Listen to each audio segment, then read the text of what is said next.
If you are a regular GTA player, there is a pretty high chance you know a thing or two about the gangs operating in Los Santos and the state of San Andreas. But yet, for most people, only 3 gangs really come to mind. But how many gangs are there actually in Los Santos? What areas do each gang control? And ultimately, which gang is the most influential one out of them all? Well, for all of these questions and many more, we finally have the answers in this documentary. To start off this documentary, we can't go over or under a specific area on the GTA 5 map, which is of course South Los Santos. South Los Santos is the mecca of gang life and the epicenter of illegal street businesses and also the biggest headache for the LSPD. It is because of the district's huge poverty that has turned the people, especially young males, towards a criminal gang life. South Los Santos itself consists of 4 different neighborhoods: Strawberry, Chamberlain Hills, the incorporated city of Davis, and Rancho. But this is not the only way the South Los Santos area could be divided. We can also divide it according to which gang is controlling the areas of it, and then the map would look something like this, with the families controlling the areas of Strawberry, Chamberlain Hills, and Northern Davis, the ballas controlling most of the Davis neighborhood, Los Vagos controlling most of the Rancho neighborhood, and finally a small part of northern Rancho controlled by the Marabunta Grande gang. Let's start off with the families. Most likely the largest but also the most popular gang in Los Santos. The families is so big in fact that they are separated into 5 different sets, which are kind of like sub-gangs. Firstly, we have the CGF, aka the Chamberlain Hills families, which is the largest of the 5. Then we have the Forum Drive families, which were founded by actually both Franklin and Lamar sometime before 2013. The main reason for this was Franklin's somewhat of a disliking of the OG gangs around the South LS blocks. The third set is the Carson Avenue families, but what's interesting about this specific set is that they are actually hostile against the other family sets, especially the CGF. Then we have the Davis neighborhood families. The only person we know from that set is Vernon, a character that we have been in contact with mainly in GTA Online. Firstly, in early 2013, when the Lowriders DLC action took place, it was Lamar who angered Vernon due to the fact that Lamar wanted to hype up some new gang war between the Ballas and the Vagos.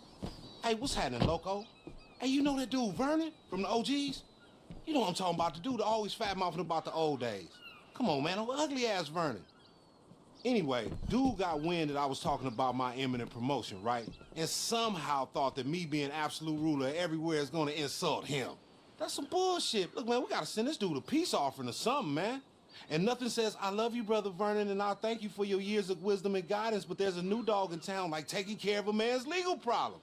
And then in late 2021, Vernon was helping us retrieve the Dr. Dre music files alongside Franklin himself. There's lines you don't cross. What lines? The f is this about? The f you think? Dre, the phone? Where it is, the buck stops with you. That bullshit? I heard about all that and ain't got nothing to do with us. Vernon, I swear. And the final set, which is actually nowadays inactive but which might just be the most iconic one out of them all, is the Grove Street families. The Grove Street families was an active gang in the early 1990s, controlling the area of Grove Street and the surrounding Davis city. The Grove Street families are briefly mentioned by both Franklin and Lamar in the GTA story mode dialogues, suggesting that the once gangbangers are now wealthy CEOs and living life in the rich suburbs. You know Grove Street used to be family hood. Grove Street family? Man, long time ago. And what happened to them dudes? Shit, I don't know. Could be dead. Shit, or could be CEOs by now. Or probably living in some suburb somewhere driving SUVs and shit, you know, soccer moms and shit, coaching little league football team. Yeah, the suburban flight, huh? Probably so. That's gonna be me and you one day, dawg.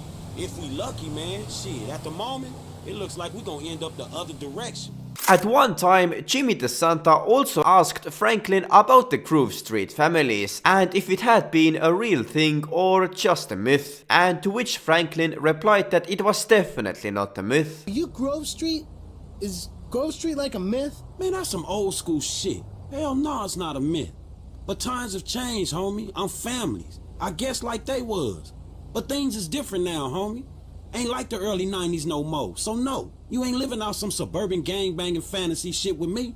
If the past members of the gang are now really wealthy CEOs nowadays is highly questionable. As Lamar mentioned that they might as well be dead, then it kind of sounds like the wealthy CEO talk was just a motivation for Franklin and Lamar to move out of the gang life themselves. But ever since the Grove Street families dismantled, the areas controlled by them were taken over by perhaps the second biggest gang in Los Santos, the Ballas. The Ballas has historically been the arch rival of the families, both in the HD and 3D universes of Grand Theft Auto. But nonetheless, on several occasions, the rivalry between Ballas and families has ended for some periods of time. The first time it happened was in 2013, during the GTA 5 story actions. The Chamberlain Hills family's member Stretch had gotten close with some of the Ballas members in prison, and once he got out, he tried making peace between the two gangs. But one thing he didn't expect was Lamar and Franklin trying to kidnap one of the Ballas members, T, leading to an unexpected shootout. Talking about, man? Yeah. Somebody see on us? They put a TV, man, about some gang intervention shit. Hey, this ain't the police, dog. This some ballers bullshit. That's some bullshit. Hey, we been set up, nigga. This shit fucked up. Oh, bitch ass ballers. But it was in late 2021 that Vernon and the head of Ballas P were able to partner up to fight against the Vagos in order to retrieve Dr. Dre's stolen music files. Ballas is also actually the owner of the sawmill near the Palito Bay town, which is most likely used for packaging their illegal goods. And it was there that Lamar was kidnapped in 2013, which resulted in Franklin, Trevor and Michael rescuing him. You know, tell Trevor I'm gonna be up on this hill with my rifle. I don't want to be anywhere around him when he fucks this whole thing up. Classic, huh? He's already planning his escape. Oh, fuck. The Ballas is also separated into three different sets. Firstly, the OCB, which is kind of the main part of the gang, controlling the Grove Street areas. Then there's the ESP, aka Eastside Ballas, controlling Eastern Davis. And finally, the SRB, aka the South Rancho Ballas. Now, although the name would suggest that they control Southern Rancho, then in reality it is a stronghold of the Vagos, which could suggest towards the fact that there's an active gang war between this set and the Vagos. And Vagos is the last of the three big gangs in Los Santos. But what mainly separates the Vagos from Ballas and families is that while the first two are African American gangs, then Vagos is mainly a Hispanic gang. Most of the members are Mexican, but there are also some Guatemalan gang members. The Vagos has a very big stronghold in the Rancho area of South LS, which can be considered their main home of operations. But unlike Ballas and families, the Vagos also have large areas outside of South LS. Almost the entire industrial neighborhood of Cypress Flats in East Los Santos is also controlled by Vagos. And during our online heists action, which happened in early 2013 in the GTA timeline, our online character is required to steal a vellum for the prison break heist from the Mackenzie airfield in Grapeseed. And it was the Vagos that we stole it from, hinting towards the fact that before Trevor and Oscar Guzman, the airfield was owned by the Vagos. Vagos also controlled southern Vespucci Beach area up until 2013 when Franklin and Lamar went to repossess a motorbike for Simeon. But after that mission, the Vagos members there left and were replaced with the Marabunta Grande, but we will get to them in a second. Vagos is also the classical archenemy for both ballas and families, but what is less known for most GTA players is their rivalry with the various Los Aztecas. Varios Los Aztecas, aka TVLA, is another Mexican gang and the last one that is operating in South LS. They have been in war with the Vagos over their territories in northern Rancho, and because of this they have actually moved a large portion of their activities to the Grand Senora Desert and the Alamo Sea. The VLA is a very active illegal goods provider in the San Andreas region and actually also fought with Trevor Phillips Industries over the Plain County illegal market. The trailer that Trevor destroyed in the GTA 5 storyline belonged to one of the VLA members, Ortega.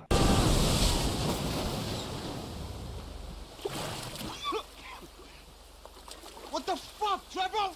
This is the fuck, my soggy friend. You are out of business. The Lost MC are out of business. The guns and crank in this area go through Trevor Phillips Enterprise or they ain't going. Saying something don't make it true. The VLA is also rivaling with the Marabunta gang over the markets of San Andreas. The Marabunta Grande is a Salvadorian gang that, unlike all the other gangs, is mainly operating only in East Los Santos, having territories in the Cypress Flats, El Burro Heights and also the LS River regions. Members of the Marabunta Grande seem to be affiliated with the Madrazo cartel and also El Rubio's private security team. Although it is quite unknown for most GTA players, then it was the Marabunta Grande that stole Michael's boat in 2013 when Jimmy first tried selling it to them. Get your ass on this. Oh, shit. They fucking shot the engine. Fuck. You got 4 lanes to throw guys at.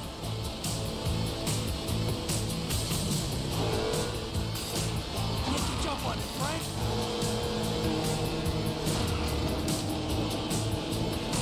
Hey! Shoot this motherfucker in the face already!